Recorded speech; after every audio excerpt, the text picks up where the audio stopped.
What's up YouTube, this is Serial Gaming here, welcome back to my channel.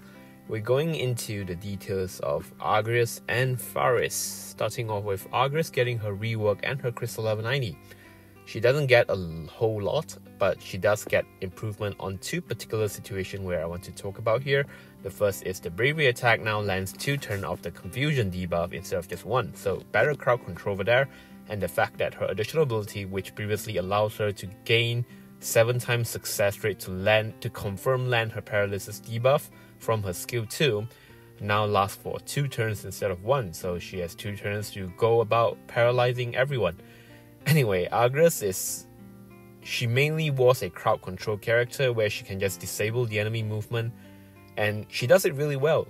To be honest, she's still really good in that department if that's what you're looking for, to disable the enemy movement and everything. And of course, with her presence, it's easier for you to lock down the enemy, and it's really good for older FR such as Detch or even Cam if the boss requires some sort of confusion for it, or if the boss is paralysis immune, and Agrias confusion can cut through that probably at some times for you to have Cam's enabling his effect to fulfill his own FR condition. But other than that, if we're looking at future viability, I think only Mok has the condition where the enemy needs to be paralyzed or locked down for you to fulfill a specific condition. I may be wrong though. There may be some other characters that have this condition, but I missed it.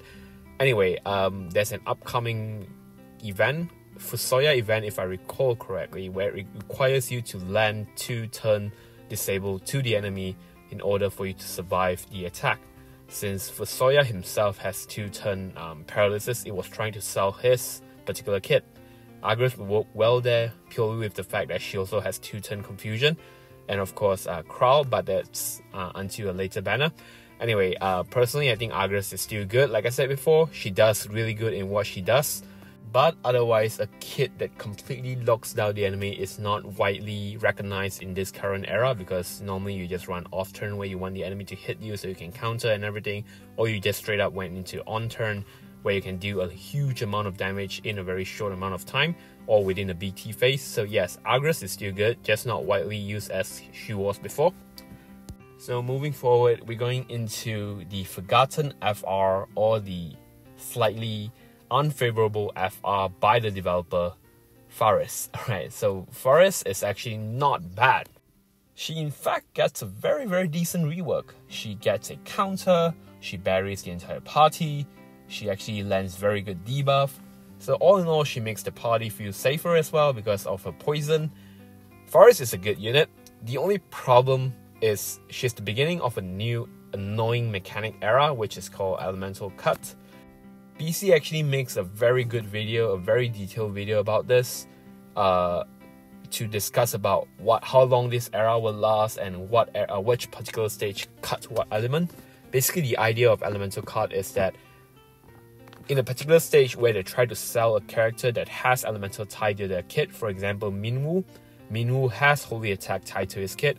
In this situation, in the event itself, all elementals is going to do very minimal bravery damage aside from the elemental that is tied to Minwoo's kit, which is holy. So for instances, Faris has lightning has thunder and water element tied to her kit. Despite her landing in peril and everything, it doesn't work. Imperils is just, the developer is just like, oh fuck you about it on Imperils. Remember, Imperils was used to bypass all the annoying resistant mechanics that we had previously? No, not anymore. Then the developer is straight up just fuck you about it. Even using Radius through Imperil and through Enchant and everything, it doesn't work that way. It's still the same. It's still cut heavily by the mechanics of the stage itself. So that sucks so hard for Faris because water is heavily cut in so many stages in the upcoming unit. BC actually shows this spreadsheet where he lists out all the upcoming stages that features this elemental cut, and like what element is prevented from doing bravery attack. So you can see that from here, water is cut out 8 out of 18 of the stages itself. So that's just like almost half of the stage that in the upcoming 3 months or so that you're not able to use Faris because of the elemental cut. Again, of course, if you have units like Charlotta or units like Kate Save that features a lot of Brave Gain in between the attacks, or even if you want to go for units like Setzer that can provide a rainbow damage to your entire party, all this elemental cut bullshit is just not going to be an issue. But then again, you need to work around it if you really want to bring Faris in your team. And regardless if she's your favorite, I think you can still go for her. Like what BC said in his video, you can just use her right after this elemental cut period, and she's still usable after that. It's kind of sad for her case because power crap is a thing, and she's the beginning of the elemental cut era. So yeah, like I said, she's just way sadder compared to the other units that is also elemental cut in between this period. Regardless, Faris as a whole is actually a very good character. Like I said, she has counter, she's like core but elemental damage, and all over kit.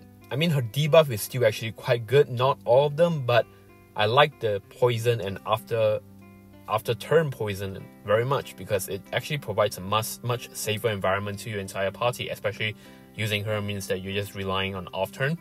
Also, the fact that she batteries the entire party with her counter is a nice touch.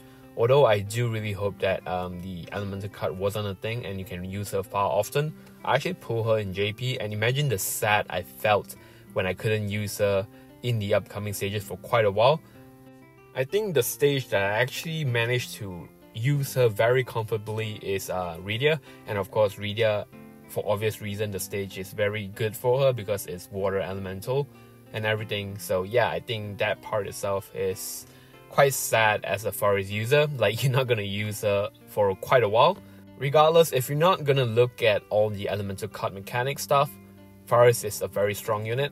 Aside from all those counters and debuff that I mentioned about, she also has a very good FR, which is quite similar to Core actually, with the off-turn dealing 5%, since she actually water enchant the entire party when she used her FR. And having the debuff part is actually not hard since Faris herself land a lot of debuff, so it's quite party-wide friendly for a FR, unless if you're looking for stages such as Baltier stage, which actually cuts debuff mechanics, which again, gonna cut Faris from that one. Yeah, I mean cut Faris FR, but not her as a character, of course, because she can still counter and everything, but yeah, definitely cut up some of her mechanics. Alright, so I'm gonna show you guys an example of what the elemental cut looks like. Here is me trying to run my Faris in Minwu stage, which only allows Holy Elemental. So yeah, you can see Faris dealing just 1. That is how sad it is. Like, imperils and everything is no longer the issue. It's just purely gonna cut out any elemental that is not featured in this banner or in this event. So yeah, that's the sad reality of the upcoming era. So personally, Faris is just gonna be a skip for now for me. I'm just gonna pull purely for the collection. I did pull her in JP. It's just I don't see myself using her as often as it could be, so I'm not gonna waste my resources right now. And Renoa is coming and everything. I'm just gonna wait for Renoa. At least if I do get Renoa at a very minimal ticket, I might consider going harder for Faris because I like her as a character. Just, yeah, sad, you know? Oh, and before I forget, Garnet also get her force enhancement here. And as for Garnet as a character, I wouldn't have to say much about how good she was. She didn't get any rework at this point, but she does get her BT rerun in this current event. She's still very good, but she's the only problem with if you don't have her and if you want to max her now, the only issue is that she's a very expensive investment at this point, and you might want to wait until her upcoming FR because she's good, but she's not as, I would say she's not as broken as she was before. And the fact that she has dual elemental and a elemental cut era is not exactly helping her case either. So yeah, that's my take on Garnet. Personally, I actually believe that Ramza is a better option for a force enhancement max out Aura bot at this point. So yeah. Alright, anyway guys, this is the end of the video, so I thank you again for watching. Again, if you haven't watched BC's elemental cut video, I'll put it down in the description. Go watch it. I highly recommend it. At least you get an idea or an insight about what you're getting into, and you can plan your character's roster more thoroughly. It's a very good research video, so yeah, do check it out. Alright, that's about it, and I'll see you guys in the next video. Cheers, guys.